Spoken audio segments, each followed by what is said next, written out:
there's a few players I had to tell them, go to the school that offers you zero NIL out of high school. Why? Because your tape is your currency.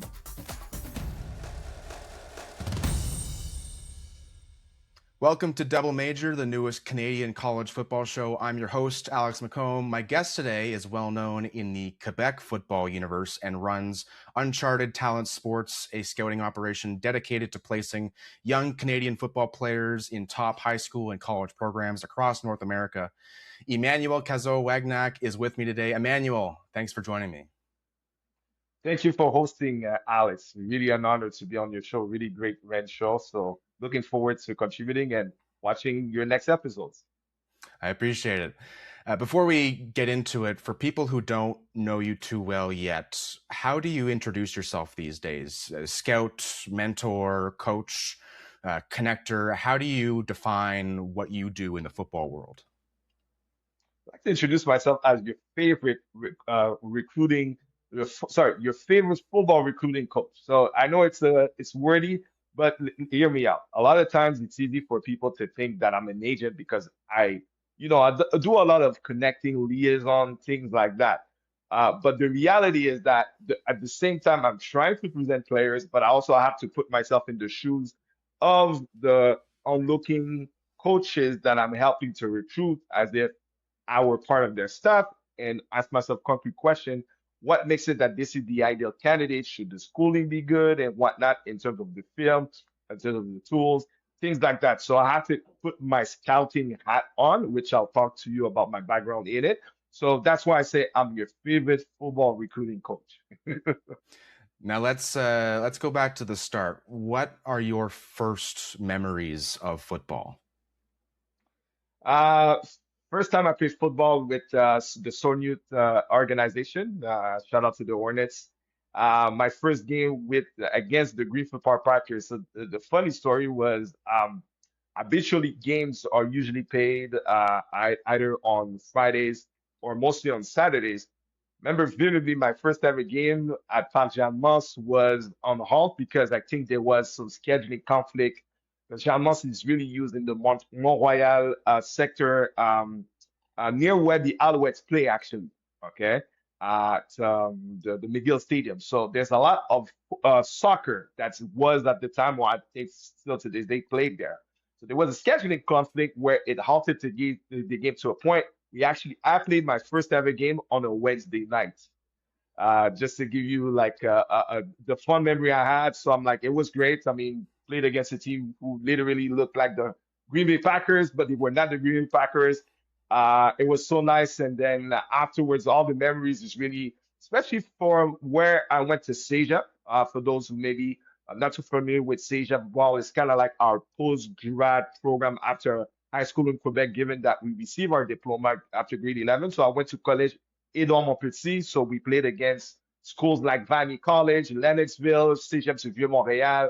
And I remember those battles. It was great football and whatnot until, of course, I went to Concordia, experienced it a bit, but then didn't, last long at there. I think I had reached my ceiling. But yeah, so those are some of the best memories I have as a football player growing up.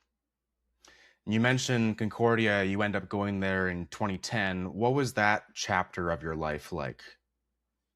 It wasn't my first time going there knowing I wasn't recruited at all. It was a pure walk-on. I only really went there to Concordia because I knew out of CEGEP, I wanted to go to a English school. And well, not to put Concordia saying you don't have to be a good student to go there, but let's just say my cut air or my grades were definitely not good enough to go to McGill.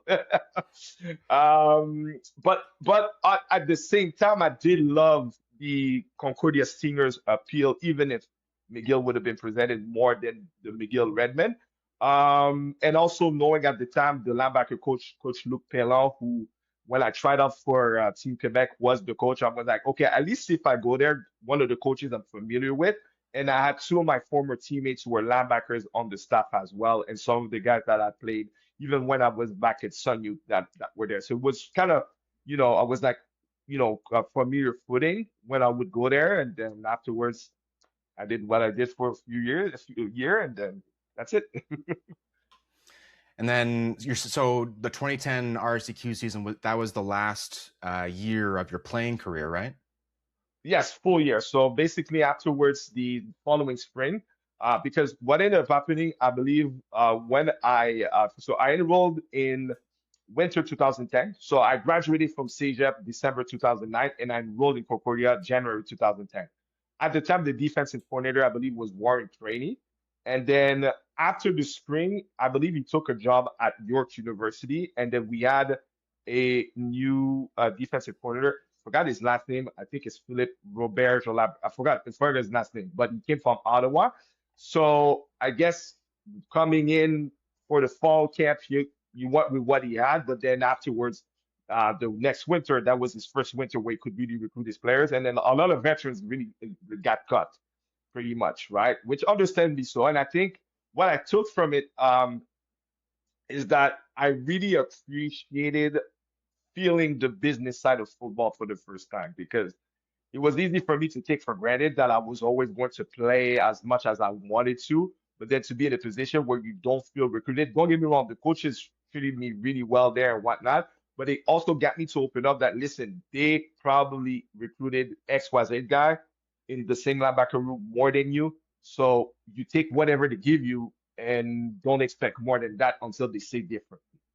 So that's why afterwards, so fortunately, I was part of the cuts in during after the spring camp. But it was a great experience, play with great players, and that's it. Yeah.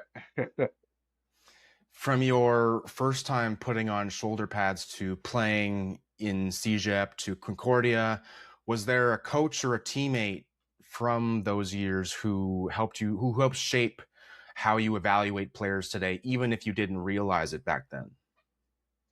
Wow, that's definitely a great question. In terms of the evaluation, okay, I would say that in general, the coach who had the most impact on me for my career, who could kind of pinpoint as a player, but also in my character, how to size me up in order to propel me, was Coach Patrick Dorvelis, who used to be a Montreal Alouette.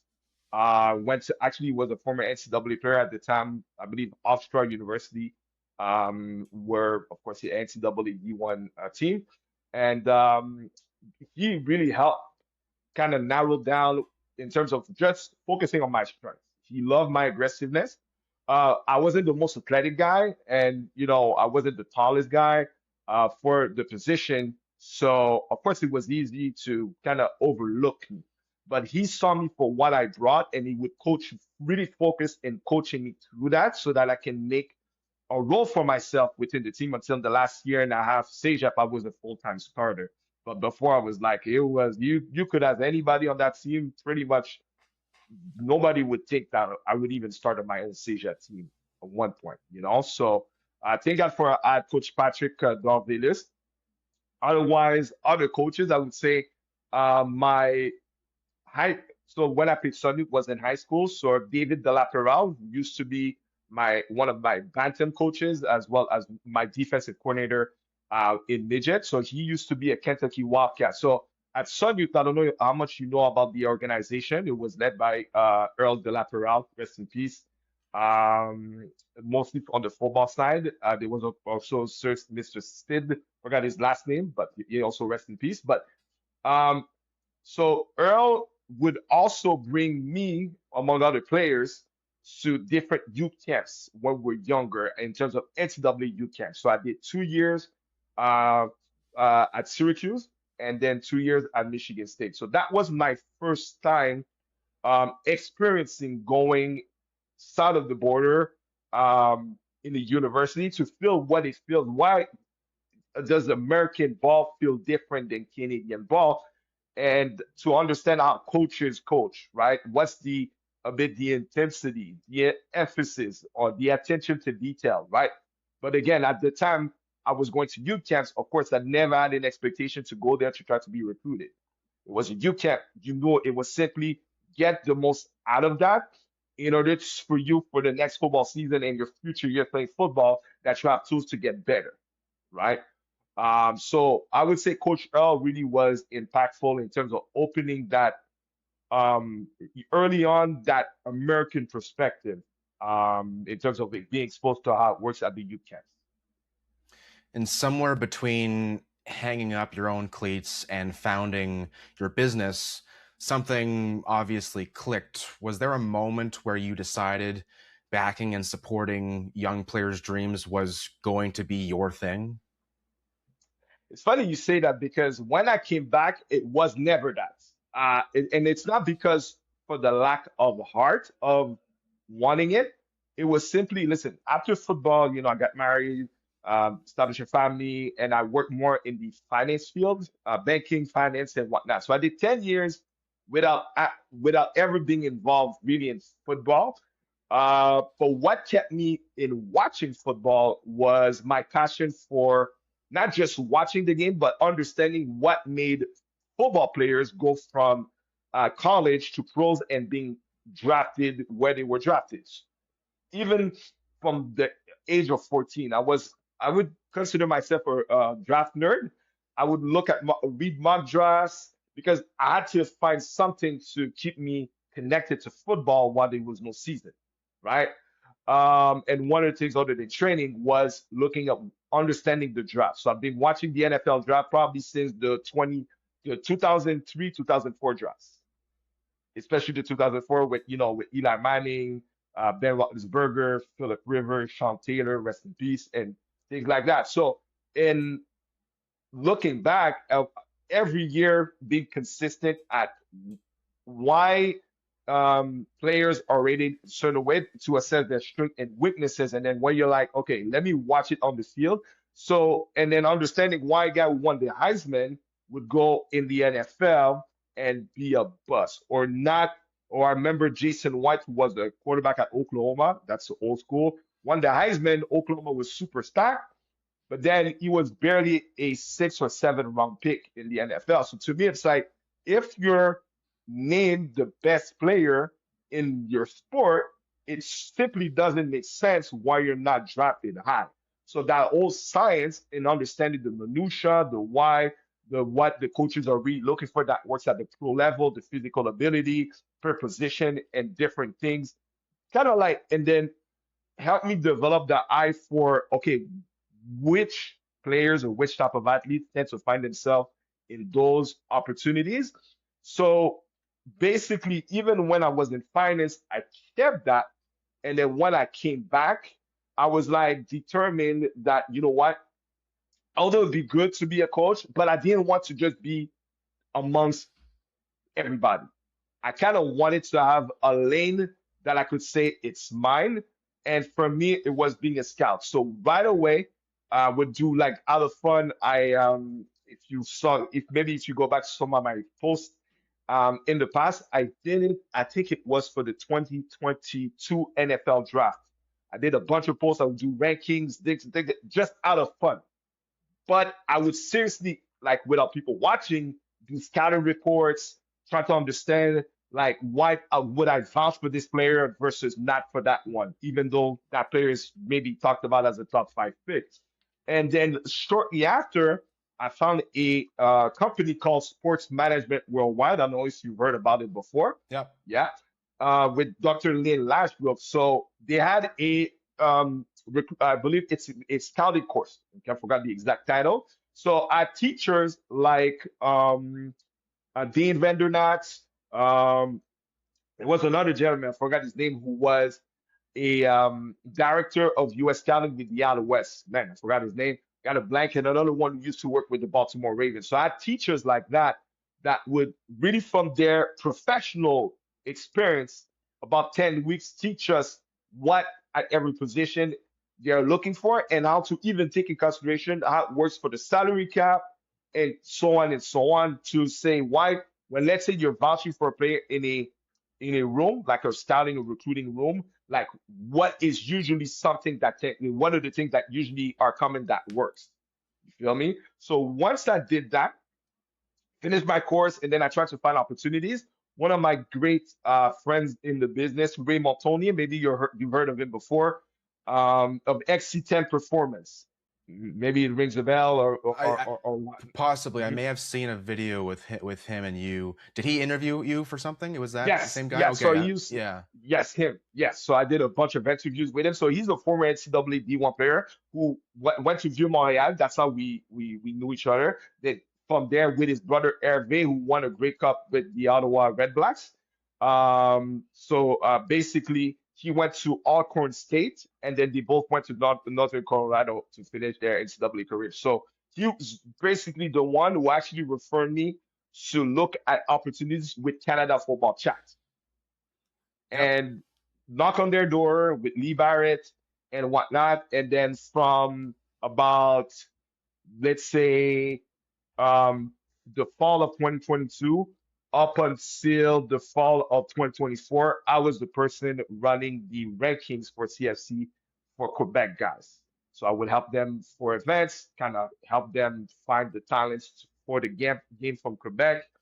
We had good success. I mean, I think the first year um, we went from the Antoine Delory years at CFC was the year before I came. They had, I think, 9 players from Quebec. The following year, the Shekai year, and other guys like Jaden Arenas, Michelle, and different cats.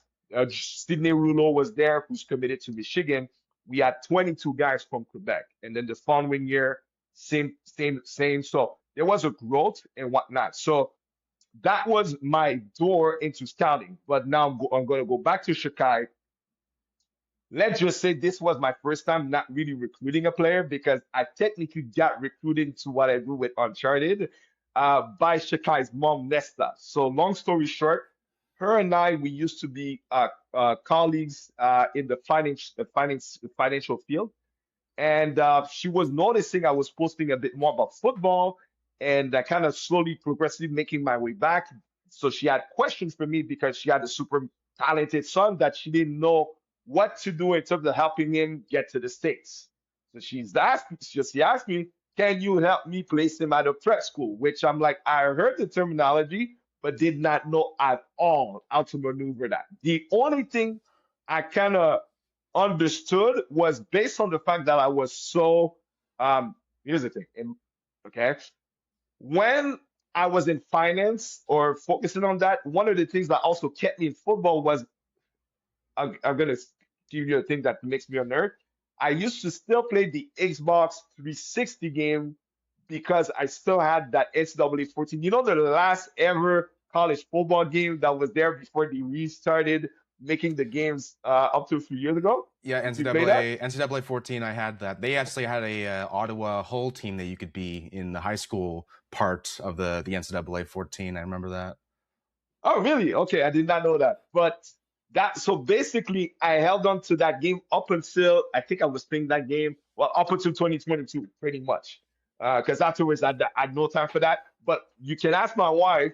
My wife was wondering why are you playing so many hours that game and whatnot. And then the only thing she was really noticing, other than here and there, I'm playing the game, was how I'm spending time recruiting players, building teams, and things like that. And then one day she told me without even knowing I was going to be there, is like, babe, for all the time you've been spending playing that game, you better make this profitable one day. And look at where I'm at, you know? So again, going back to Nesta and Shekai, so by her asking me to help and based on the checkpoints, I kind of understood the sense on what gets guys to like, let's say the highest ranked um, college football programs and whatnot. And so basically, that's what led to the search for Chicago. I'm like, okay, I see this is the top player with really good tools. That is where Uncharted the name comes from. That is just not known. So my role is to know, okay, you know what? This player is kind of Uncharted, kind of reference to Uncharted territory. You don't know it, and it's to make that player charted, which is to place him in the right program for him to be seen for the value he has instead of settling for the values that are the best possible, settling for where he's at, you know? So, and I got a few players afterwards since then that I've helped, but that's how I got into the game. Long story short. it's interesting you mentioned Canada Football Chat. I used to write for CFC back 2019 when I finished my football career at Western. When Yeah, we lost to McMaster in the 2019 Yates Cup before the pandemic started, I yeah. immediately went to work with CFC.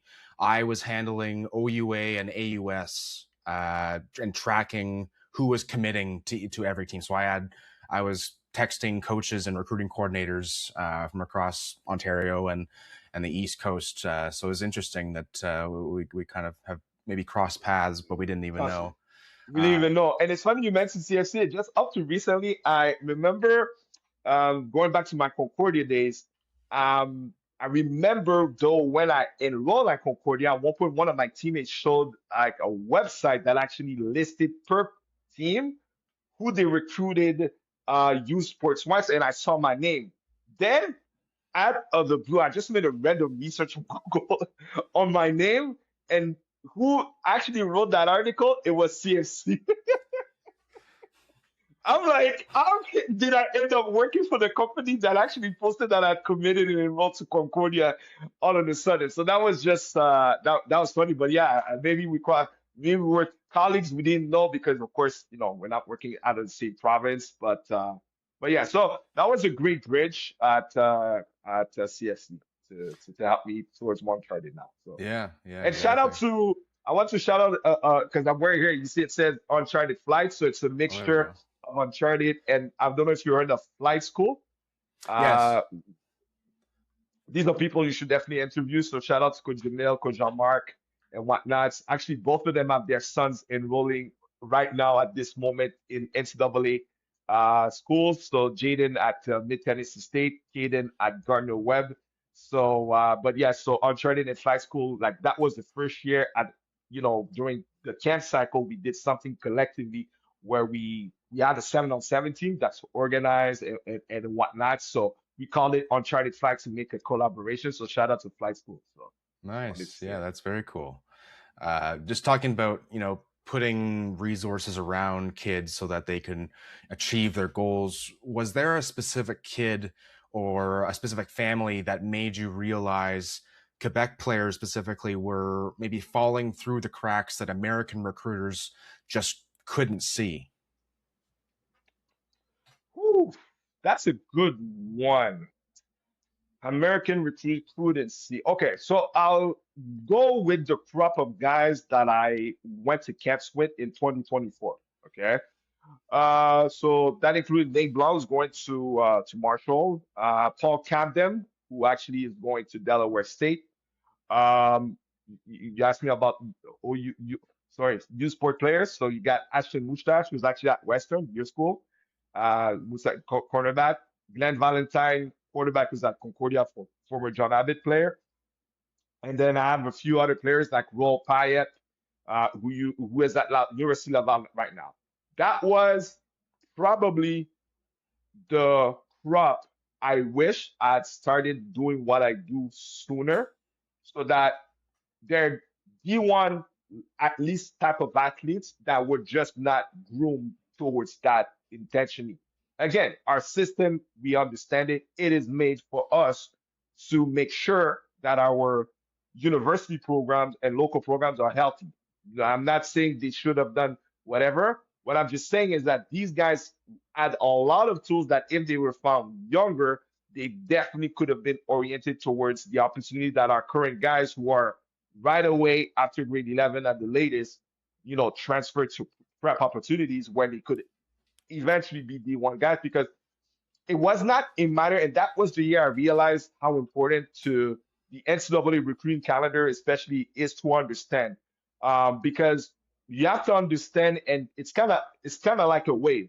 You have to be able to see it coming from a mile, right? Not you realize the wave is there when you're caught up in it. You follow? And recruiting, you have to understand the way cycles on, like the way they work, because you can find yourself at NCAA camps and try to be for attention and not understand why a coach or coaching staff could be looking past you because they've already filled their needs for the recruiting class you're trying to be for. So that was the class that I think, I guess, I discovered that fact even more so and kind of paid a bit more the price by either not having the most optimal opportunities that I think they warranted out of high school or CEGEP, or were just not presented the opportunity they could have had if they had gone prep. So 2024 crop that I just mentioned here with the players that I did was the class that even more spotlighted the need for Uncharted to me. But thankfully, I mean, Nabla, Devon Holly was part of it. Shout out to him, who's going to Jackson State. Well, they were younger class wise. They did not need to be class of 25. But again, the other guys, they were class of 25 at the time, and they really needed to be more ahead than when they were discovered. So.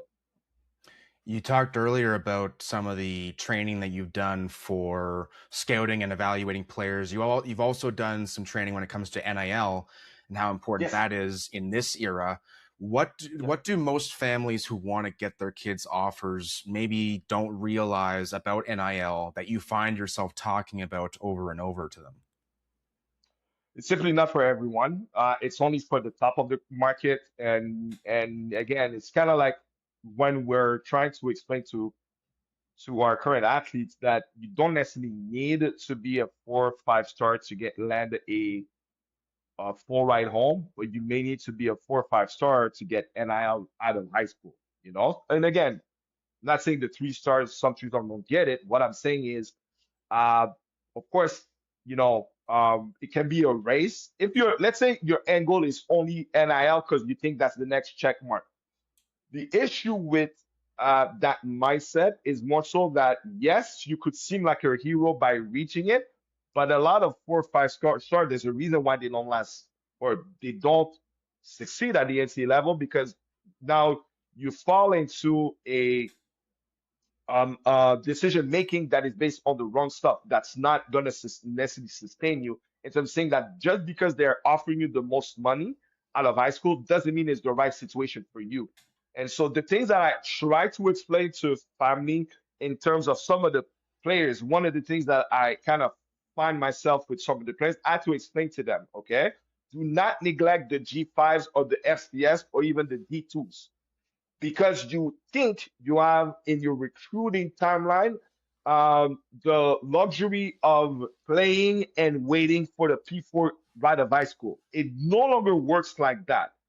With the transfer portal, spots are filled up more than ever, and they're gonna pay those guys. They're not. Most schools towards the top are not paying transfer, are not getting transfer portal guys just for free. Okay. And now what it means is that they have to be super selective to who they have to even offer a dime out of high school because you're not a proven commodity. But we understand based on what they're buying is the upside. But there's a few players that have to tell them go to the school that offers you zero NIL out of high school. Why?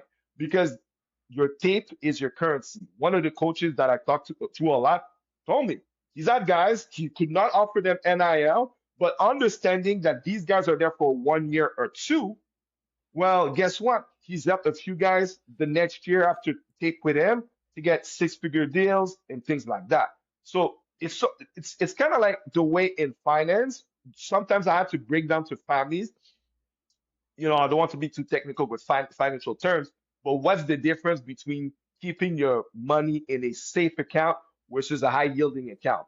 Those are not, they're different, yes, because they're made for two different needs. The one that is safest is more so for your short term goals, while the high yielding is more money you don't need tomorrow.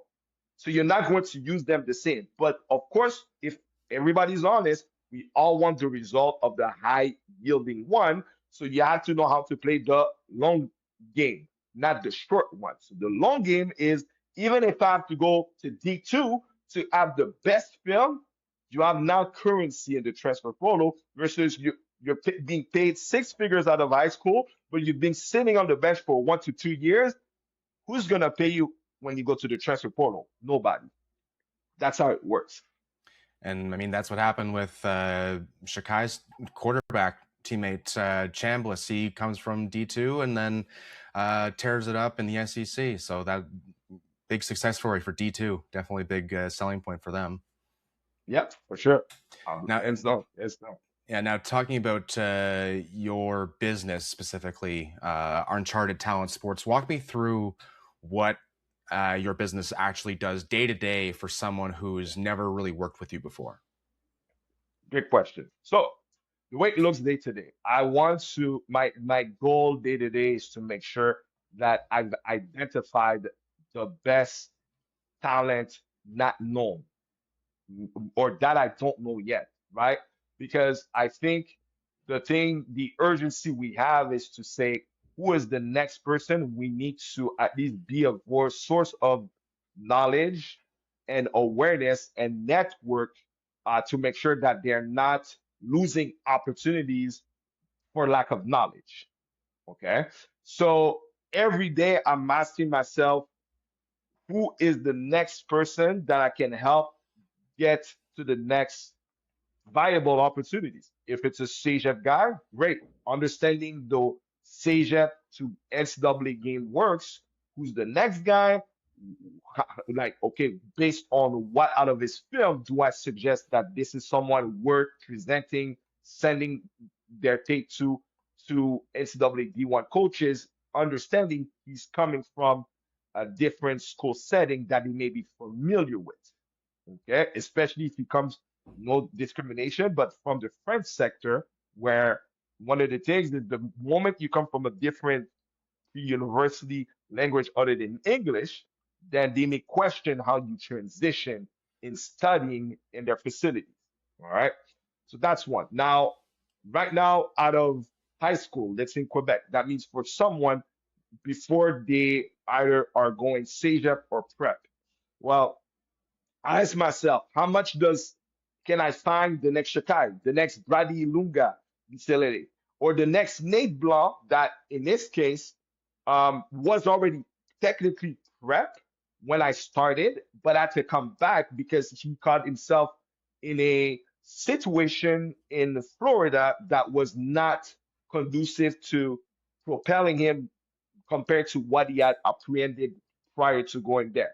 But he did not have the right advice either. It was just seizing an opportunity with no filters, right? So basically, my thing is to say, how can I be a source to help them prevent the unnecessary, which is sometimes kids are gonna put their stuff on Twitter. They're gonna be, looked by any type of coach. But the thing is that a teenager does not know how to filter, and their parents do not know necessarily how to read football or even spell it. Not just kidding, but they don't know to make right from wrong when it comes to how does that make sense of an opportunity, taking in consideration you're not only changing from one country to another, you're changing from one school setting to another, okay?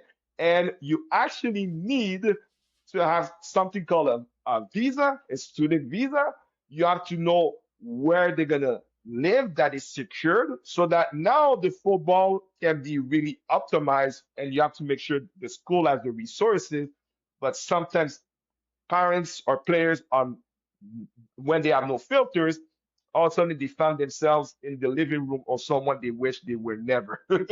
Because you're in the wrong host family, or you're in the family that should have never hosted you from the beginning, instead of being maybe in a secure place like a boarding school that is really verified, and also that the football program is in an ideal location geographically. Maybe they're playing against good competition, or they're really established that can gotta give you a maybe a more safe, secured, and structure in order for you to thrive while transitioning from a different environment from again Canada to the United States. So And is there a plan for where you want Uncharted to be in 5 years that maybe it isn't today? the top resource for whenever an American coach wants to know who's the next big thing or hey, who are the next G4 guys out of Quebec, the next G5 guys, the FCS full ride guys. You think of Uncharted right away, no questions asked. That's what I want to be with my staff. I mean, I got a great set of coaches that are in tow with me. Some I've been either my clients in the past because I've helped them get their son prep, or others I've coached or I played with different stories, right? But the goal is to really make sure that we're able to, whenever we do our evaluation combines locally during the off season, we want to make sure to give them a glimpse of whenever you go to the States, this is what they are looking at. And this is why now you have to put a bit more energy and resource in saying that detail is important. Sorry, because a lot of things kids think that just because they have a highlight tape, it makes them a good player that should be recruited. No, no, no. Anybody that can, you know, get up and play football at a high school can have a highlight tape. Does that mean that you have the necessary speed, power, strength, violence, explosiveness, flexibility, height, weight that they're looking for? No, not necessarily. So now you need to have somebody that can kind of give you the reality check of again what they are looking for, not what you are trying to tell them they should be coming after you just because you think you're good. And I think psychologically, there's a lot of education opportunities that kids that play football and their parents need to have to understand the realities that the American coaches are tasked to do that even if they're paid lots of money, but it comes with a lot more responsibility than just the leisure of playing football for fun. It's a responsibility to find the right players because guess what? They could be fired tomorrow for finding the wrong players because if they don't have any like enough wins, they don't win the championship, they don't recruit well enough, then today they could be paying a different mortgage in a different state. You know what I'm saying? Or looking for a paycheck. So it's business, not leisure. And that's a mindset. You and Jay Agenor have developed a strong relationship together. Tell me about how you two and maybe others behind the scenes as well work together to connect players and teams. So Jay, the funny thing with Jay is that we went to the same high school. He was, I think, about 2 or 3 years older than me. So at the time, I kind of knew him from afar because we had different how do you say? We had a different like kind of common acquaintances, but we would say hi, what's up, right? So it's really when I came back to football, and I knew he was in business. So when I was in finance, sometimes I guess I would see some of the things he would post, finding intriguing and whatnot. But when I came back to football, well, one of the things I noticed was he was heavily involved because notably he had nephews playing football. Initially, I think the first one that he had spoken to me before David was David's older brother Darwin, and he had other nephews because at the time he was coaching at a local program. And then, but gradually, when I told him, "Hey, I'm doing CFC and whatnot," then that's when he started bringing up David, and from a young age, he told me, "Emmanuel, I'm telling you, David is the biggest thing that, like in football Canada, I've not seen yet." I think we see the evidence of that now. you know? And so through that, I mean, again, Jay more, I guess, the one who does things for rankings or I kind of like publicly identifying players and whatnot. Me, I like to be like more the guy who, yes, I'll post a few things, but I'm more, behind closed doors, on the field, things like that. But I'll post when necessary. So our collaboration, um, in the last year was more so when he would run events, or sometimes even when I was doing events at CFC, he would come and help, for players and whatnot. Like I even got to coach David at the 2023 youth game. If you guys found that on YouTube, yeah, so David was actually the the running back running all around everyone that was not from Quebec in that game. It's still on YouTube. And but kidding aside, I think the collaboration was also making sure that through my relationship with Baylor School that was established with Shekai and Bradley, then I could kind of introduce uh, Baylor School to him as well for David and for other players that he's helped as well. So kind of right now are kind of like the main recruiters for Baylor School to this day and whatnot. So a lot of our collaboration have to do with the fact that we have Baylor School, but it's been events in the past that I've helped him for All Athletic and whatnot, and he's helped me too, vice versa. And he's definitely growing all athletic really well.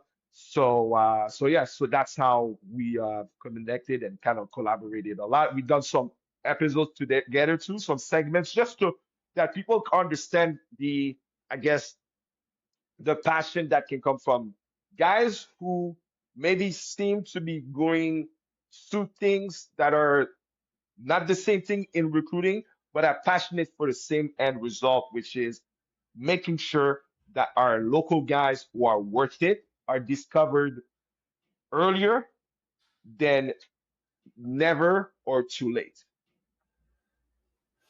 And speaking of Shekai Mills Knight going into his second year at Ole Miss, running back, a lot of people this side of the border have learned about his story, about how he got disqualified at 9 years old because his weight was listed too heavy, and then 10 years later he's at Ole Miss going to a semifinal game in the college football playoff. First of all, when did you discover Shekai, and when did you realize that this guy was a legit football player? The first gift his mom sent me. North Shore playing for the North Shore Mustangs. I just saw a tall, chiseled looking, it's kind of skinny compared to what he is. Like right now, he's what, 225 pounds? At the time, he was 190, 195 pounds, but he was tall. Like you would think he's like 6'3", like he's 6'2", 6'1.5", 6'2". But for his age, especially who he's playing against, he's pretty much borderline edge linebacker size, kick returning 100 yards to the house with separation speed and explosion that I'm like, okay, you know what? I've seen a lot of good football players when I played in Quebec, not to that velocity of speed. So that was like, okay, I'm sold. I need to see him more. So when the first time I saw him play live, I was even more impressed. I'm like, okay, he's definitely heads and shoulders above everybody on the field. And they were good players. Don't get me wrong, on the same field, but he was the game changer. Like if you don't stop him with his skill set, not just because he's good, because there's some players that, let's say they've been 5'8", 5'9", 180 pounds, and they were unstoppable at the time because they have an advanced skill set. But when you have that advanced skill set, or let's just say there's still refinement that can be done in his game, but he's just able, similar to Shaquille O'Neal when he was dominating the NBA in the early 2000s. Shaquille O'Neal just needed to make 1, 2, 3 moves and you're done, right? So most guys need to perfect a certain skill set to beat you. Same thing for Shekai. He just needed to make a few moves and he's gone to the races and he's dominating.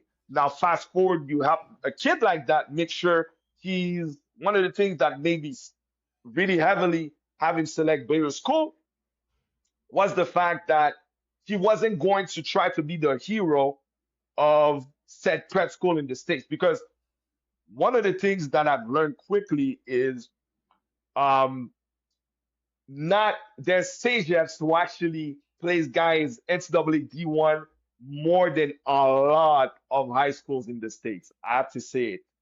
To the point where I'm like, one of the things that I didn't want was for him to try to be the hero of a school, to try to just win one of a few games, instead of benefiting from a school that actually has the infrastructure in knowing how to coach and build him and has teammates who are being recruited. So think about it. His first year at Baylor School, he had Max LeBlanc, who's at Ohio State from Quebec, right? Tight end.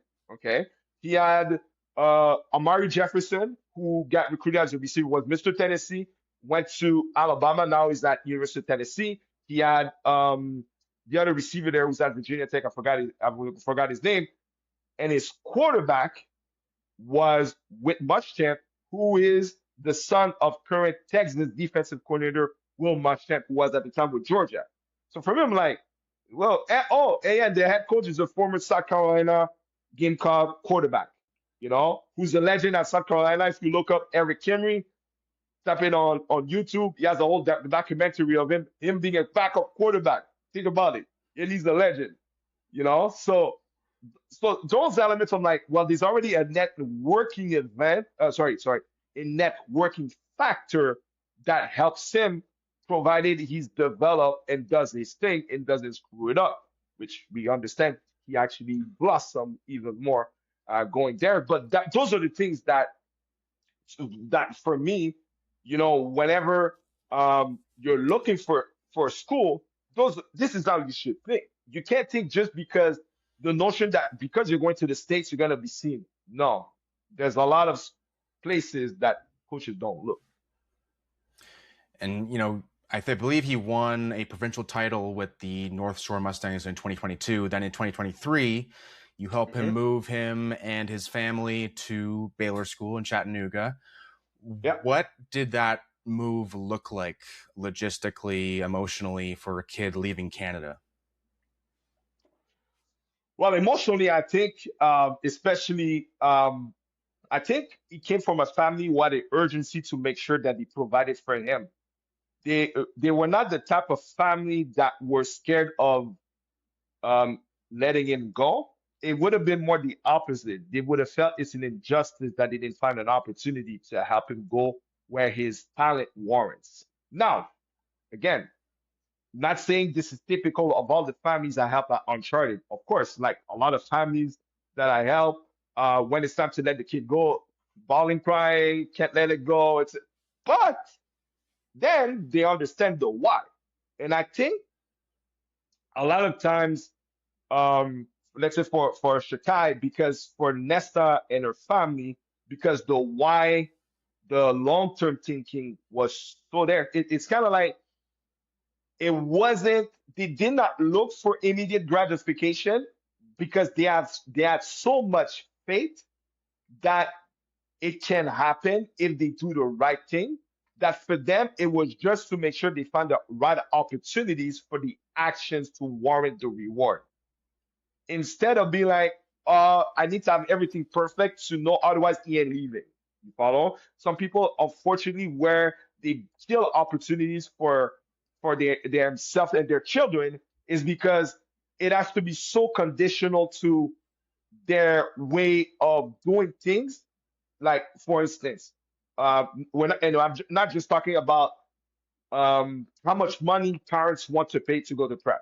Okay, I'm talking about the coaching, the setting, the advantages, and different things that they're gonna. It's kind of like, yes, you don't need a guy like me. I'm not an agent. Find yourself someone. But the thing is, it's kind of like what I explain on Uncharted sometimes is that why are you trying to find an agent when you have no leverage to negotiate for? You're an amateur football player that you need to be charted. You're not known. You're not a known commodity. You're a good football player. Yes, you could feel a need for the school for the next 2 to 3 years at a prep school before you get to university, but you're still not a known commodity to warrant past what they're able to provide to you for the timing you are being met.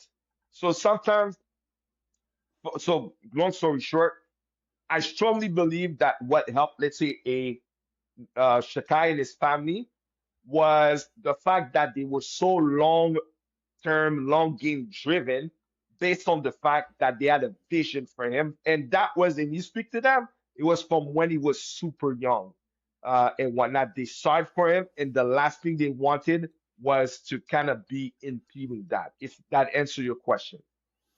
Yeah, yeah. And, Shekai ends up a blue chip recruit and picks Ole Miss over some other power conference schools. What was your role in that decision? The good old days. Taking a lot of Zoom calls and every time. So basically, Shekai, what was funny was Shekai was my first guy, and he was the most, I would say, the first guy who set the standard for me, how in return for my coaching and mentorship, how loyalty needs to look like.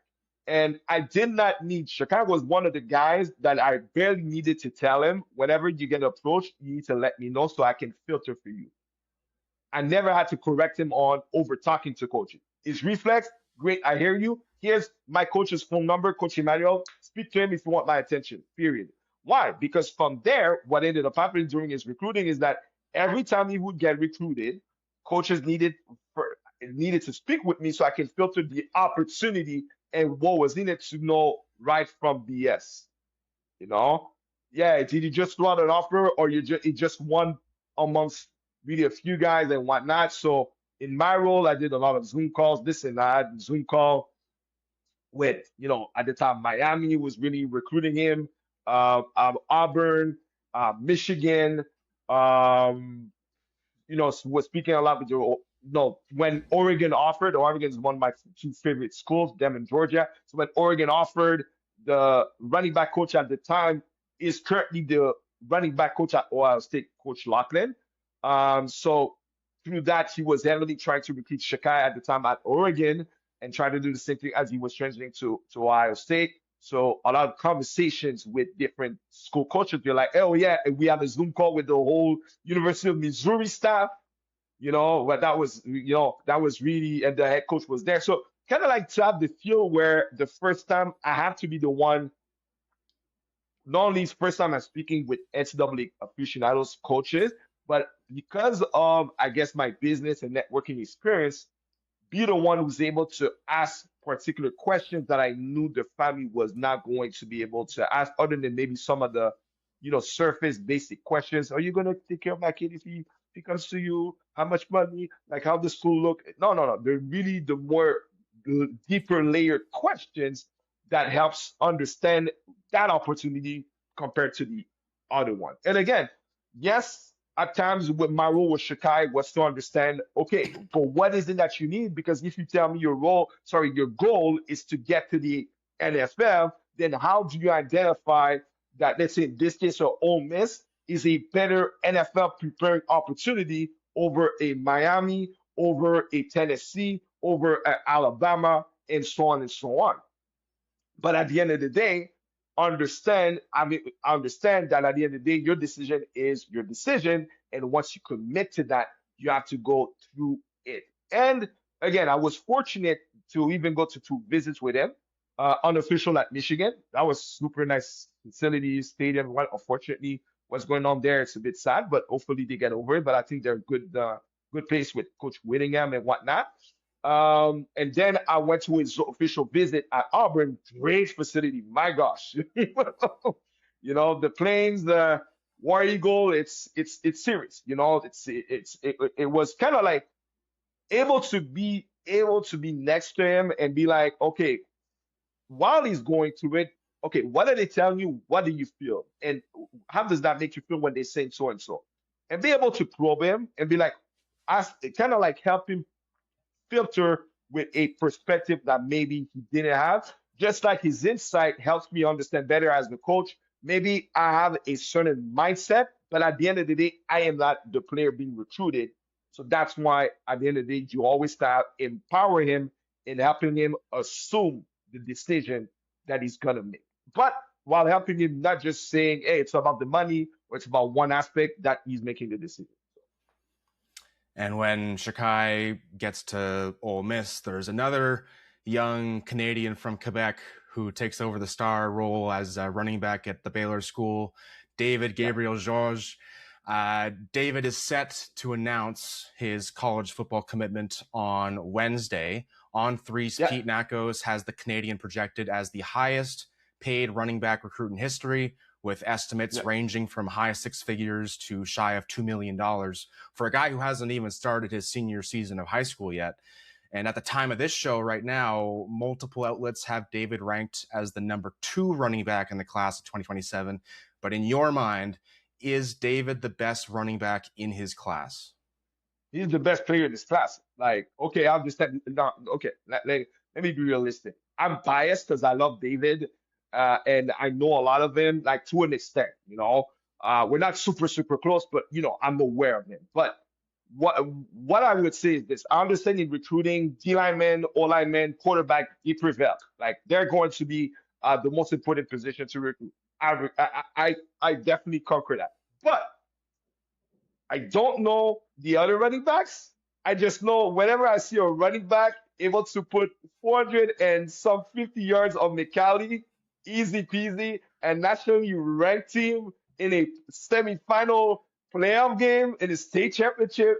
And most of the games, this guy can run you out of the game by not even a halftime and without breaking a sweat with that combination of speed, power, contact, balance, and just the instincts as a running back to know when to cut, when to accelerate, when to decelerate, and still create separation and still overpower you. Because when David got to Baylor, he was barely, I think, 200 pounds, maybe 205. He was still overpowering bigger players. Like, I remember, go back to that Raven Gap game, I think in August 2024, he put two guys, his first ever game, he gave a concussion to two guys. Just, they were coming to him, and the last minute, bam, he ducks his shoulders and head, done. So you're telling me you have a running back with that type of juice, acceleration, with that combination of not just strength, he has knockout power as a runner. Now, don't get me wrong. I'm not saying that the moment he gets to whichever school he ends up choosing on Wednesday and whatnot, he's gonna do that easily. But think about it. You're telling me that this kid at that stage, you put him in the hands of one of the best running back coaches in the nation. There's not going to be a skill set that's going to be optimized just off of that base alone. Where, yo, this kid sometimes gives you Adrian Peterson vibe in Oklahoma. I'm sorry. Like, he gives you Marshawn Lynch type of vibe, and he gives you that Jameer Gibbs elusiveness. Tell me, show me, please show me any American, the top running back you have right now that is higher than him, and tell me if he has that combination for real. I'm gonna say because that's kind of rare. I beg to differ, but prove me wrong, you know. But that's not my job. I'm gonna be biased towards David, so I think it should be number one. But I understand position now, position of value wise, why you wouldn't put a running back at number one. But at the same time, again, Adrian Peterson, the Reggie Bushes of the world, there was also a reason why they were number one, and that kid kind of touches that sphere, if not does. So I remember watching that clip of him in that scrimmage against, I think it was Maryville a year ago, where he stiff arms an entire defense. I was like, there's no way that's not Derrick Henry just coming back to high school and pretending to be a high school player and like pulling off some sort of, scam and trying to be a high school player. But in terms of the decision, how involved have you been in that process with him and his family? Zero, and I don't need to be. Um, David, my relationship with David is just through really my collaboration with Jean, right? And that's his family is well equipped to help him make the best decision. Honestly, I've only been a bystander. Honestly, there's sometimes it's nice to just sit back and be intrigued, you know, but watch and kind of like, oh, is he gonna go to Tennessee, Ohio State, Ole Miss? Trying to get some insights, but it's not the answer, whatever. So I have my popcorn radio on Wednesday like everybody else and whatnot.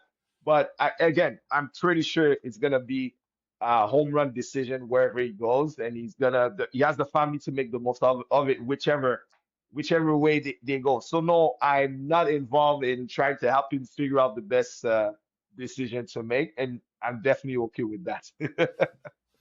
And kind of money aside, how does the attention that David and other Canadians are finally getting for their talents make you feel about what you started and others with not just your business, but your mission and, making dreams reality for Canadian ball players who are finally getting that attention?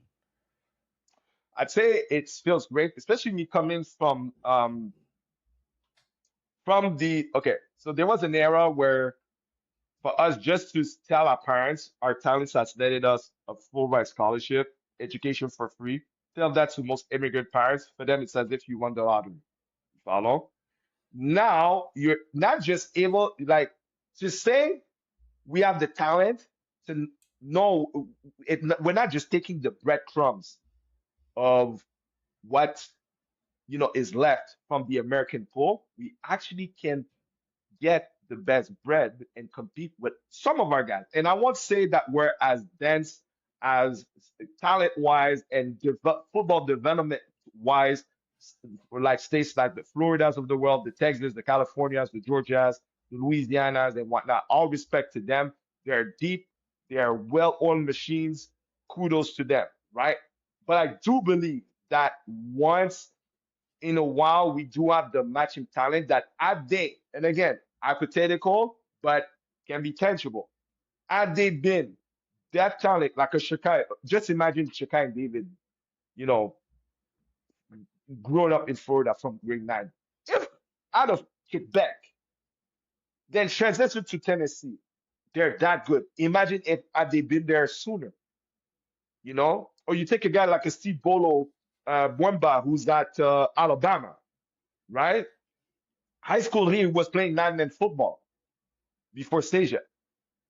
Imagine if he was from grade 9 right away in a state like Alabama, Texas, and whatnot. If he's that good now, how good would he have been? So for me, the gratification is knowing that yes, our top guys, like some of the guys we're gonna discuss a little later, can rival some of the guys earning top dollar out of high school.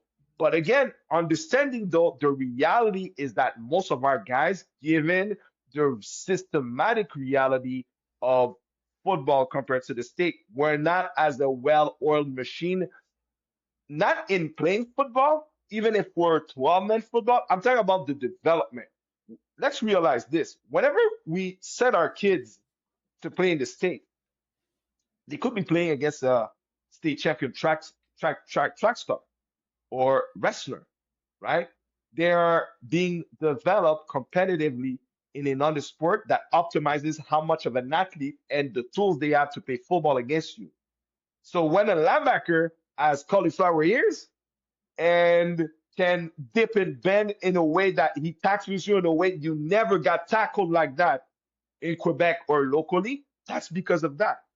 If a lineman puts their hands on you with an explosive and power, not and that's please help me understand this, Alex. How come when you go to the state, it's easy to find 6'5", 6'6", 6'7" guys compared to here? I don't understand. I went to Penn State. There was a lineup at least 5 guys from different programs that were at least 6'5" at that camp as all linemen. 6'6", 6'7", and guess what? You had the 2 starting tackles from Penn State are 6'5", 6'6". Watching there, they were just as tall as the other guys and maybe shorter than a few of them. Like, what's the sauce they have there that we don't have to produce more mountains like They got something in the milk over there, I guess. Jeez, that's something. But again, yes, our system has different emphasis, but my aspiration, Uncharted and whatnot, and similar to All Athletic with Jean Agenor and even flight school and whatnot, is to make sure that the one that can fit the system in a timely manner before it's too late, we make sure we propel rather than hoard them here. So we talked about Shekai, we talked about David. I want to give you the chance here to talk about some of your guys who maybe don't get as much attention, whose stories remind you that if you put the right resources around a guy, he can destroy the expectations. My guy going to Marshall Nathaniel Blanc. He's the perfect example. Here's why. Before I started working with him, he confided to me that he was borderline almost going to retire from football because the situation he got himself into after he transferred from Quebec High School into the Miami High School or system that he went to.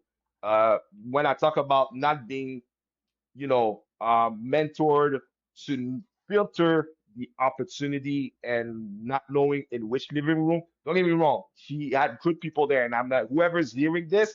I don't want to say that everybody that was around in that Florida area was bad for him. I'm just saying from his experience, there was a few bad people that he should have never had to cross paths with had it been in a more structured environment.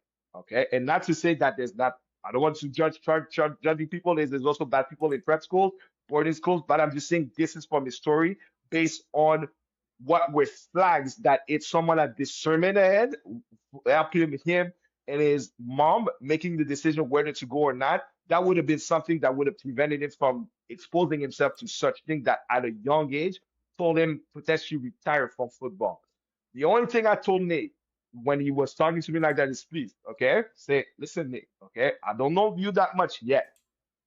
You seem to love football, but I understand where you look fragile. Hang in there while I start what I'm doing. If after a while you find you don't want to continue, quit. That's fine. But why not? What do we have to lose in order to see if there's not something for you out there? He's been the guy, he and Devon Ollie, my first 3 years going camps. If there was a constant denominator for my first 3 years until these guys never needed to go to camps anymore, to camps anymore, was Nathaniel Julien Blanc and Devon Ollie. But Nathaniel, also another adversity he overcame, right? Was before being recruited as the D line, he was actually an offensive lineman. Imagine. But the thing is that he was undersized. He was 6'2.5", 250 pounds, right? But you could see the athletic gifts. He's a former hockey player and things like that. So he had natural gifts, and he had again. I tell people all the time. At Nate, at the time that I started helping him, been 285, 290 pounds, easy. Would have been like recruited offensive lineman, easy. No questions asked. Sorry, he played with the demeanor, the aggressiveness, the quick feet, the balance, coordination you want. It's just his dimension were not necessarily ideal.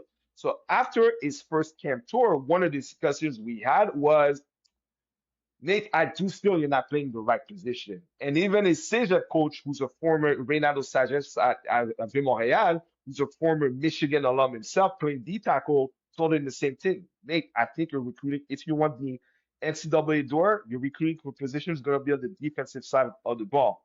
So I had to really help him kind of understand that, because there was a point you would ask Nate, he would so much love the offensive side of the ball. He thought, okay, if I take position, can I be a tight end? I'm like, Nate, unfortunately, there are not many 6'2" tight ends recruited, and you're too late in the picture, so forget that. So when he decided finally to switch to D-line the following offseason, think about it.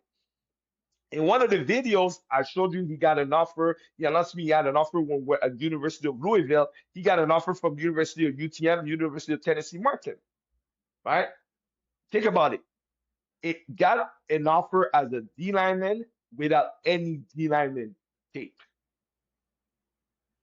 After all of that, without any D lineman season tape, he got, because he's a sponge. So he got good spring training from Vieux Montréal, okay? And then after that, as he put it together, listening to the feedback I'm giving him, going to camp, applying what coaches are getting, winning his reps, and applying the coaching he's getting, then that's what he netted his first year and whatnot. Then the second year, even that same offseason 2024, he got attention from the Middle Tennessee State coach.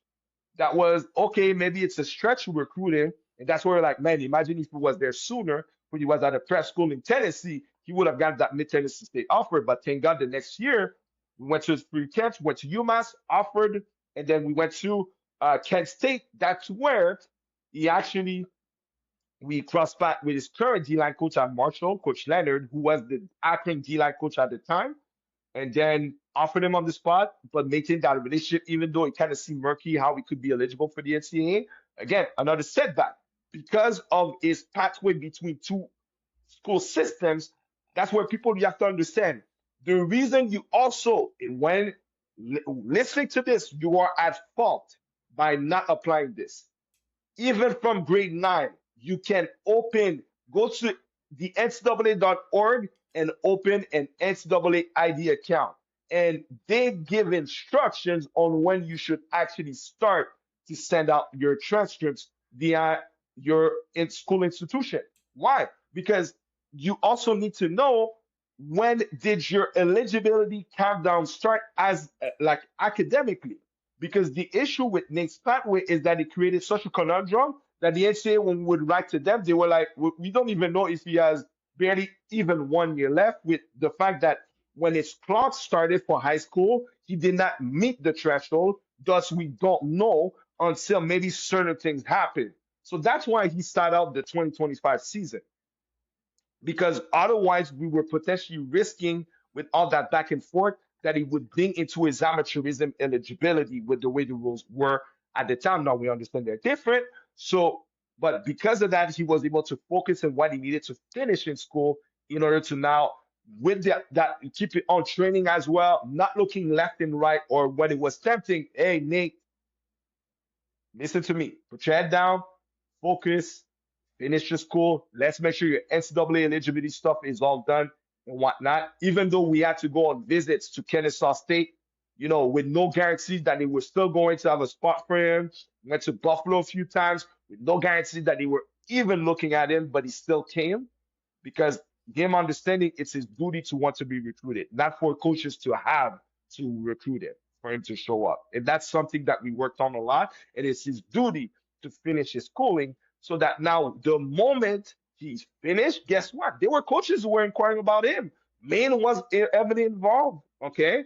That's why he had that official visit. And guess what? When Coach Leonard all of a sudden transfers or gets a job from Akron to Marshall, he still needs a 3 tech. Hey, who we're following up.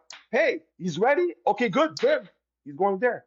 You follow? So the best story of resilience, hands down, is Nathaniel Blanc. Like, if there's a kid that I can say is definitely Uncharted, sorry, Shekai, in this you have to take a bit of a backseat, badly too, but he is this ultimate story of that because he met an adversity where he also needed he also needed redemption, and if he didn't keep the faith and he would have quit it, he would just have been an afterthought, and he's not.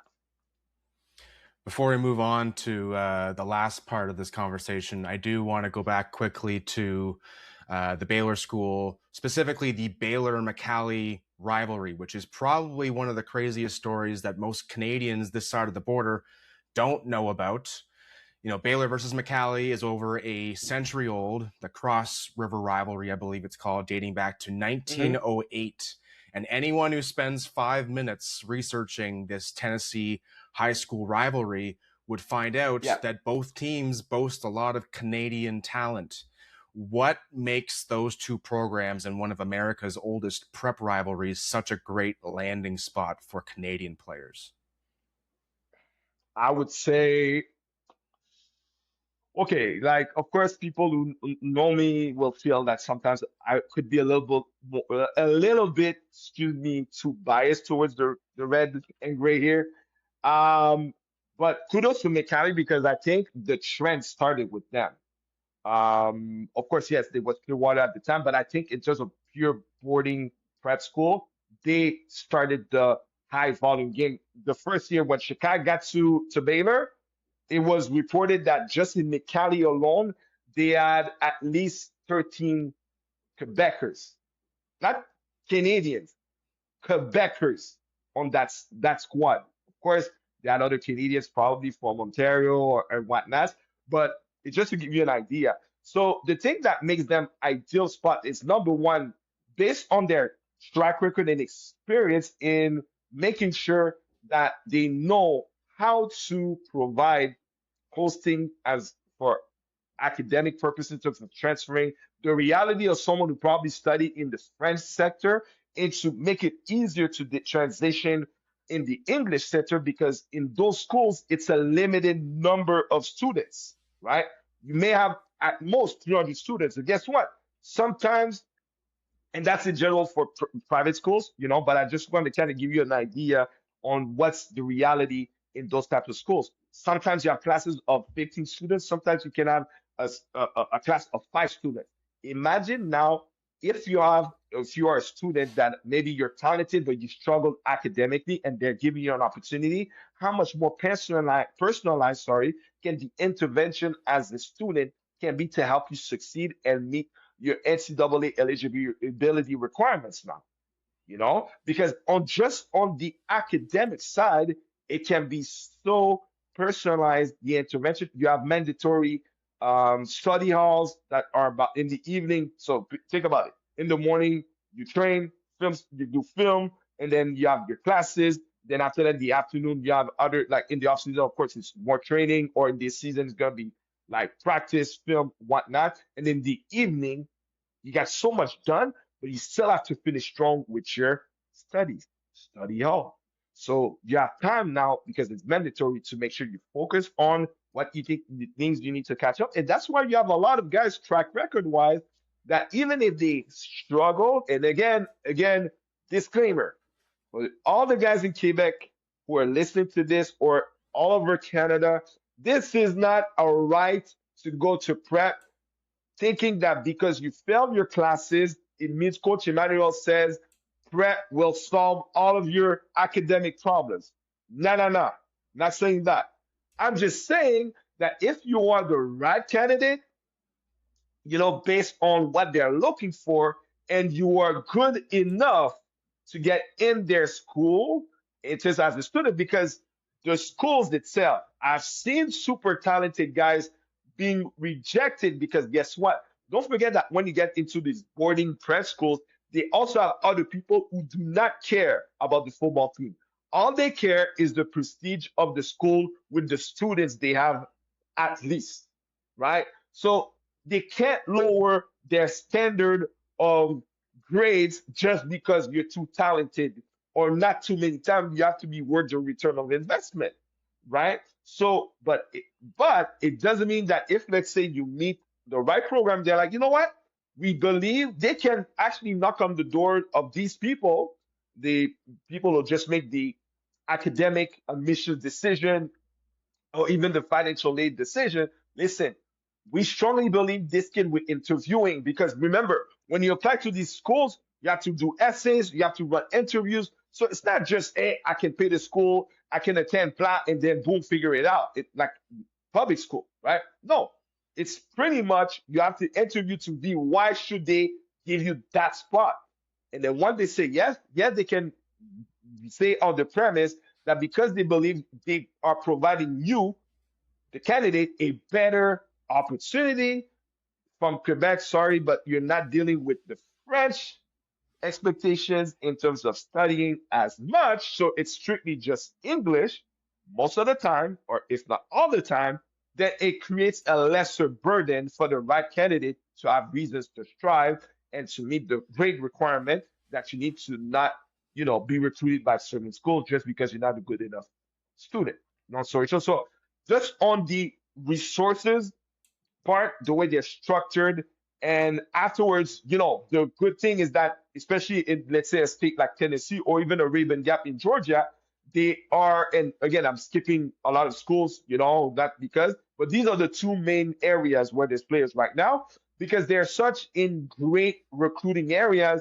In the off season or even during the season, coaches flock to these schools compared to the like in Quebec. Namely, a lot of, even in Ontario, how many coaches from the NCAA will cross the borders just to see high school games during the season?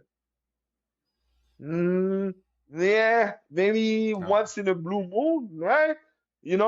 Unless Jesse Lumsden is resurrected his football career and he's wanting to be a, a running back legend. Yeah, maybe, they cross borders, but it doesn't happen. It's really, but when I went to, let's say, to see Baylor McCallie, Ole Miss was there, of course, but Clemson was there with CJ Spiller, the coach. You have so many, Tennessee was there. There's different types of schools that you would never even think they would cross borders, attend games, and then after that visit. When you see, just pay attention in between the months of January to May when coaches are allowed to visit schools. Just pay attention to the schools who are crossing their doors and ask yourself, wait a minute, but if even whether or not you get recruited by all these schools, imagine just the fact that you are there and these schools are coming, sending coaches to recruit someone, and you maybe are the teammate of one of those someones. Imagine what it can do just to know what makes you recruitable or the network. Because guess what? Those coaches who are recruiting you or recruiting from Ohio State, maybe tomorrow they're going to coach at Ohio, or they're going to coach at Western Michigan, or I don't know, at Marshall, right? Maybe at the lesser program, maybe they don't be like, but I remember you, I can recruit you. And why not? Or maybe at the FCS school where you can have a more humble beginning, but have a value opportunity to be for something higher down the line, providing your development and how you apply yourself as a football player, if it makes sense. Yeah, yeah. Now let's shift gears here for one last little chat about the upcoming college football season. The fall is really starting to creep up on us. Who are some of the guys that you're excited to watch this fall? I'm thinking of guys like Ty Benefield and Melvin Siani, who both transferred into the SEC this year. Yeah, I'm thinking of Antoine Delorier, who was yeah, tied for the Syracuse leading tackles last season as a freshman. I'm thinking of freshman, yeah. Antoine Raymond, who was a top Canadian in the NCAA last season, had 78 first downs, was crushing people in the Big Ten. Who are some of Yeah. the guys that you're really excited for in the fall of 2026? Of course, I'll be biased and say Shekai. Of course, because I think this is the year he has to at least be a impactful role player. Bradley at Buffalo should crack the starting lineup, but if let's say we're still in the realm of the guys that have had a track record in the spotlight, the two Antoines are, I'm definitely optimistic about them. Let me start with Antoine Delorier. All right, the poster boy for Quebec ball right now and liquid muscles. But he's more than that. Like I've had a few moments with him and his family, so I know a bit of Antoine. I think I'm curious to see how this year is gonna put it all together as a linebacker. I used to play linebacker, so I'm definitely curious to see how he's gonna evolve. Where how is he asserting his presence on the field now? Is he going to be a guy where, okay, he's going to have a lot of tackles, but okay, but then if you look at the PFF, are his tackles going to be mostly because he's chasing someone down the field, or he's going to make an impact within the box or even beyond the line of scrimmage, right? I like to see a little bit more, impact in the passing game as well, whether it's blitzing. I think hopefully Syracuse creative with him. Downhill, he's a monster. He's so explosive and whatnot, or in pass coverage, even dropping down in zones, making more plays, evolving his game to make more plays against in the air, right? When the ball is in the air. So those are the things. Now for Antoine Raymond is more to me the established commodity, given he rushed, I think, for 1,200, 1,300 yards last year at Rutgers, right? And I think the program is firmly established around him. And Rutgers is a budding program. Um, Again, I think for me, this is the year that Antoine shows he's the NFL draft pick as a running back, like at least a day two pick. I think he has the makeup. I think he has the mental fortitude. I think he has the skill set. And even if he's not the biggest guy, but he does have the strength and power to be a bell cow.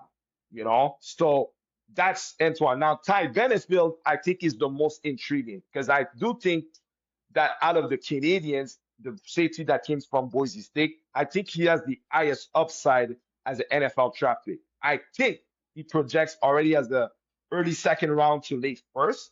He has the size. He has ball production. Like that's just not just a guy who's the center fielder and makes like interceptions. He forces fumbles. He makes big hits. He's all over the place. I'm really, really intrigued to see how LSU is going to display his talents.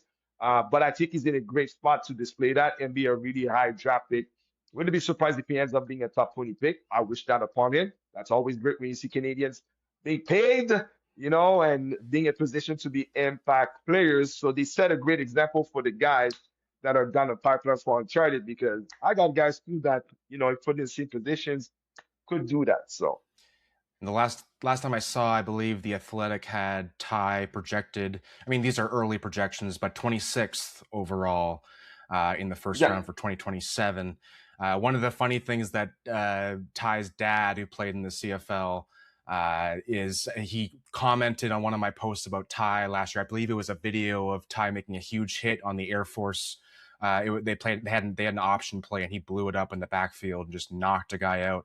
And I think his dad said, "Oh, loss of points because he didn't wrap up, because he made a DB tackle or something. That's good. Yeah. No, So that's good. that That's was good funny. I don't know. because it's those details. Yeah.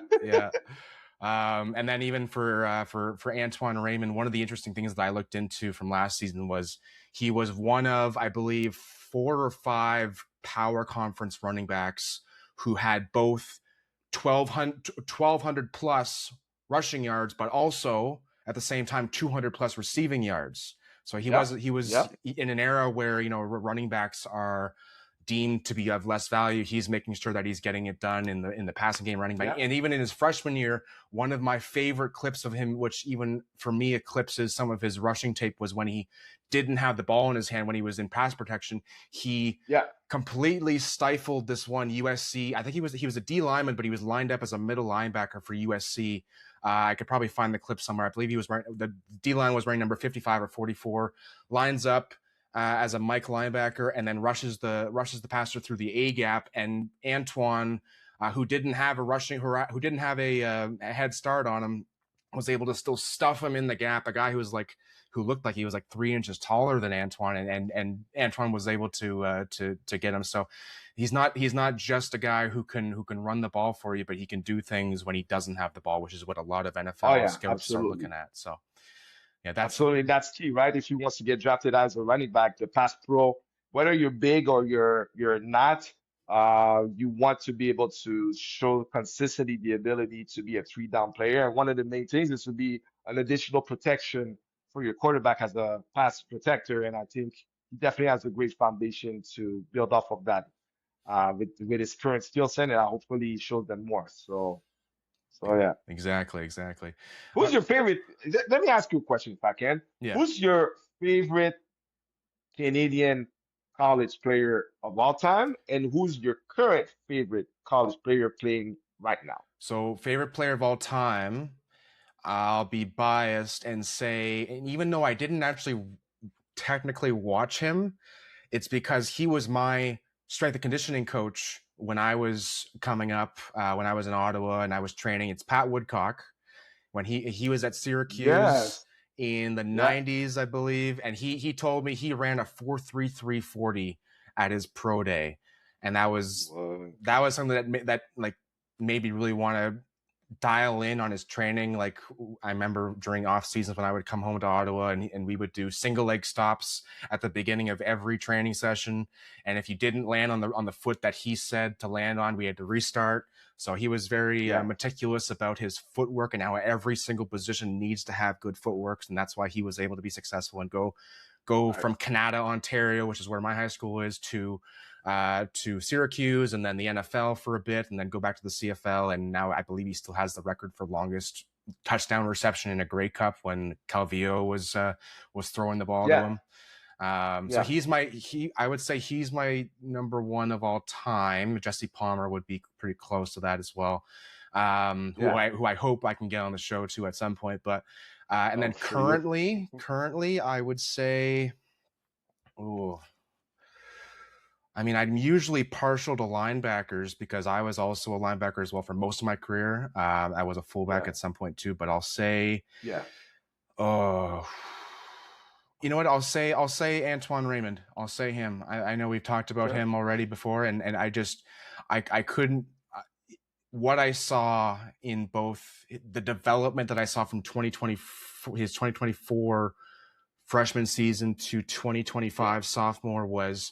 I already was impressed with the freshman year, you know, being under Kyle Monungai, who was starting back, and now he's with Chicago, with the reps that he got, and he was able to. I remember that bowl game in after that 2024 season where he got the starting reps in the right bowl, and he was able to get the fake tush push, and then he supercharges for the 2025 season and becomes the guy. and very, I would say, quietly. Like he's not like this. Doesn't seem to be like this big rah kind of guy. Like he gets things Yeah, done, and he's not like the one in the media talking all the time. Like yeah, he's very productive. He gets things done in multiple ways, like we mentioned, not just with the ball, but when he doesn't have the ball in his hands. yeah, So every season or every offseason, it seems like I'm getting just way more excited every year. I remember how excited I was a year ago, and yeah. I almost undersold how excited I was, but yeah, 2026 I think will be a huge year for Antoine. If he stays healthy, if he keeps continuing on the same path he's on, and learning from his position coach, who I'm forgetting the Yeah. name of, but has dealt with some good running backs in the past, I think the and Mayor Straw. yes, Nimir Shah. Yeah, I remember. Yeah, now I know. And then also learning around under Kyle from his freshman season. But yeah, Antoine Raymond is probably my guy for number one for currently playing. Good, good, good, good. Yeah. How about Me, I you? would say I would say more recent guys that I watched, reference to the 2022 draft I was scouting. John Mechie, who played receiver at Yeah. Alabama, loved him. Like he played with Jamison Williams, when Bryce Young, Jamison Williams, but he was the kind of in between guy. Had twitch and explosiveness, maybe not the long speed.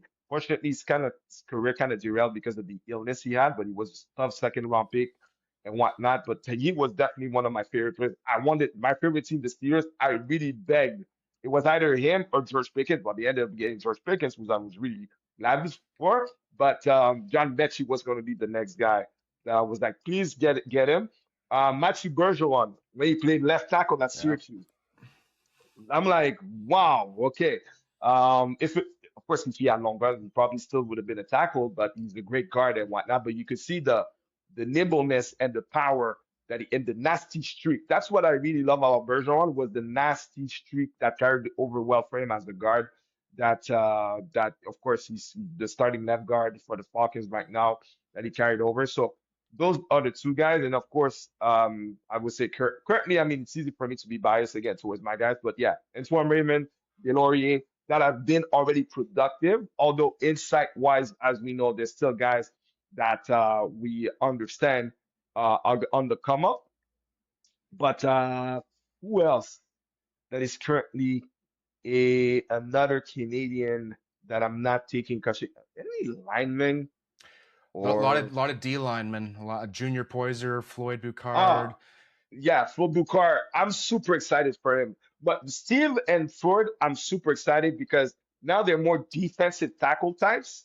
And I honestly think, okay, this is for me, who is going to be the first out of the two who's going to blow up. But I do think by the end of this year, both of them are going to be like on for the next year on draft radars for sure.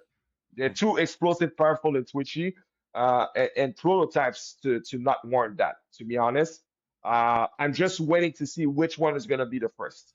To be honest Yeah. with you. And And oh, sorry, go ahead. sorry, you go ahead. Yeah, I was going to ask you, based on the guys you've seen that are more other than David Gabriel Georges, who do you think are the next prospects from Canada that you're excited to see at the NCAA level? Yeah, talking to guys. I mean, because I haven't been able to see a lot of film on high school guys, but I have been talking to people who are around a lot of players, and I think a name that's come up is Xander Odenyo. I believe he's a skill position guy. I think he's from Alberta. I want to say maybe. Okay, okay, I can't remember exactly where he's from, but from the people that I've talked to, he's going to be a name to look out for, yeah, especially from the high school ranks. I can't remember other names. I know I think there's another Alberta guy, Aaron Obo. Um, he's oh someone yeah, who, Aaron Noble. Where yeah, is he? he's in Alberta too. I think he's definitely in Alberta. He sends me his, No, I know him, but where is he going? Is he going? oh, Isn't he going to a school in Florida? yes. I can't remember the name, but I think it is in Florida. He sends me his some of his tape every so often. Right. So he's a good guy. I'd like to see him at some point. But yeah, those are probably the two that I've got that people are talking to me about so far. Okay. Yeah. I'd like to go out to some games here. I'm in London, Ontario right now, so there's CCH is a big high school here Yes. that I've had Yes. some success in Ontario, especially. So at some point, I'd like to check out some games, but yeah. All right, Coach. Before we sign off here, I want to allow you to tell our listeners where they can find you and your business online. Looks like the fire alarm is going off somewhere in someone's apartment. It's all good. It's all good. It's all good. I mean, you can find me on Twitter at EC, so capital E, capital C, capital W, Wagnac. Okay, so Agnac. Of course, you can find me on Facebook and on IG, Emmanuel C. Wagnac. Okay. Um, I've tried to be a bit more LinkedIn for those that are more LinkedIners, but it's pretty much my name, Emmanuel Cazeau, Wagnac. And that's pretty much that. I think YouTube, I have an Uncharted Talents Sports channel as well as on Instagram. I have a page for it, so you can look for that. Sometimes I put clips. The goal is one day to turn it into a podcast. So like to make it more informative. So that's where you can find me. Can I make a last shout out before we end? Of course. Because he asked me, I think in the beginning, who are the guys I think are gonna be the next in line?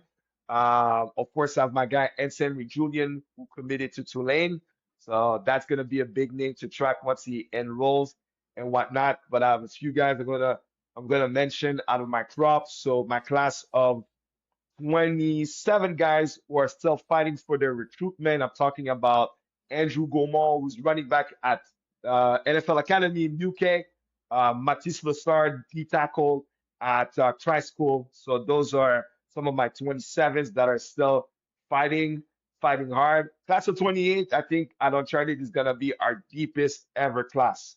Going to be a lot of guys like Short Dotton, who's making his name in the recruiting circuit. Miles Siam, Kalen's little brother, 6'3.5", 6'4", 210-pound receiver who's going to no cross.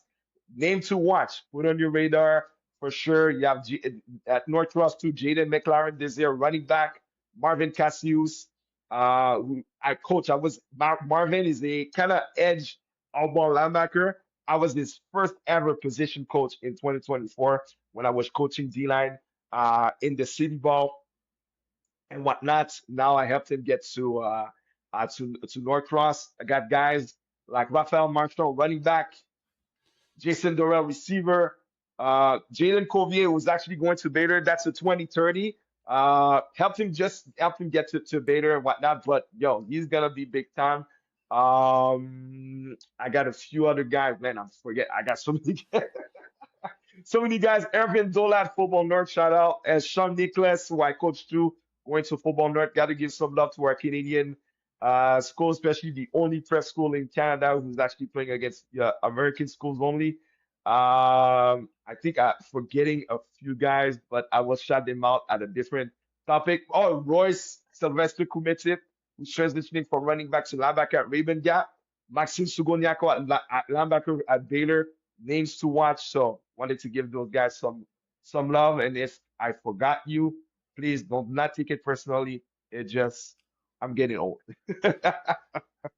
Another name I just thought of, you mentioned Raven Gap, Quinn Vanesta, who, by the way, his mom was my grade 10 civics and careers teacher and religion teacher back when I was at All Saints Catholic High School.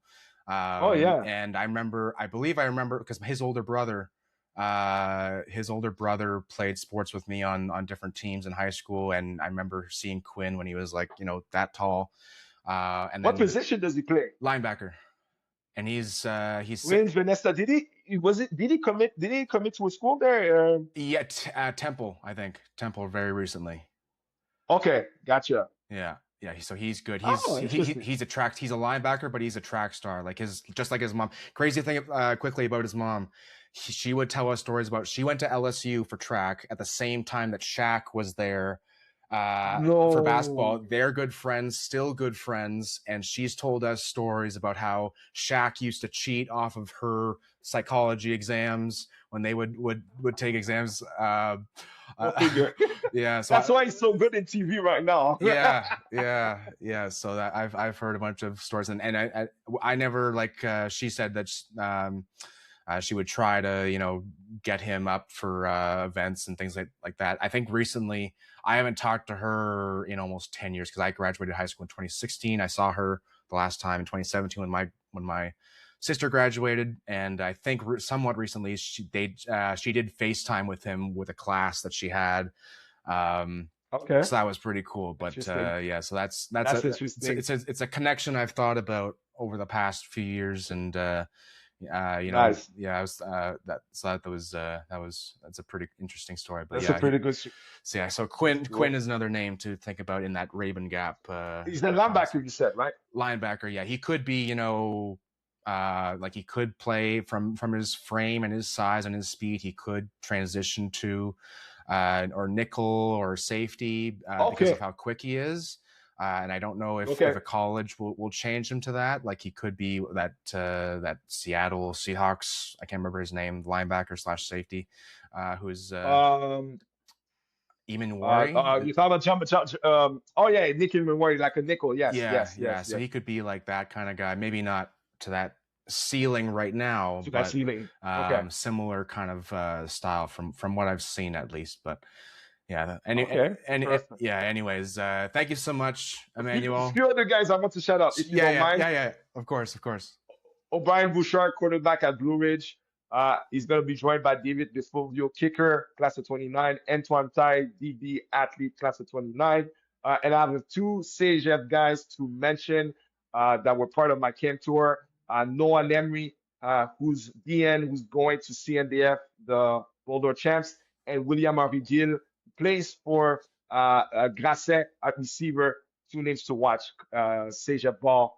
And last one, Nigel Augustine, too, receiver at CNDF. So those are the guys I wanted to mention, among other few guys. And Olivier Leonard, offensive lineman, who's got like 5 offers, class of 28 with CNDF. He's gonna blow up. So those are the guys. And I'm done. All good. I appreciate the love you have for your players. So. But yeah, thank you so much, Emmanuel, for your time today, and I'm excited to see what Uncharted and all the players that you're helping develop, as well as the rest of the Canadian football pipeline you're building has in store for 2026. Well, thank you for Double Major for hosting us and keeping the main and the best college football show in Canada until Uncharted comes along. I'm just kidding. Yeah, I appreciate it.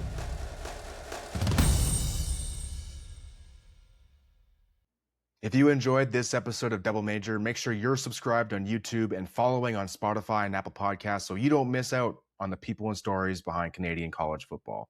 Follow along on Instagram and TikTok at Double Major CFB, as well as my personal page, Alex M. McComb, on X, for clips and updates from every show. Keep your grades up and your pads down. Class is dismissed. We'll see you next time.